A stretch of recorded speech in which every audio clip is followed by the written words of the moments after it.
همین گرامی، آقای اکبر گنجی کسی بوده که با کمک آقای سعید حجاریان و کمک آقای سازگارا و خیلی از دیگران سپاه پاسداران رو بنیانگذاری کرده. سازمان اطلاعات و امنیت جمهوری اسلامی، وزارت اطلاعات رو پایه‌گذاری کردن و در بسیاری از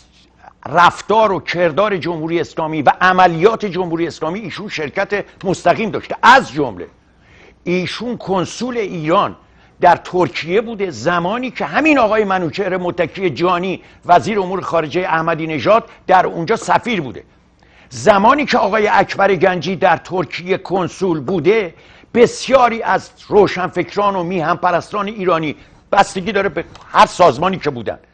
اینها رو میگرفت جمهوری اسلامی، میربود، مینداختن پشت صندوق اتومبیل ها یا از طرق دیگه اینها رو میبردن ایران، شکنجه میکردن و اعدام میکردن. آقای گنجی بعد از یه مدتی شروع کرد به مخالفت کردن با اینها، ولی هنوز مواضع روشن و مشخصی در مورد مسائل کشتار 67 که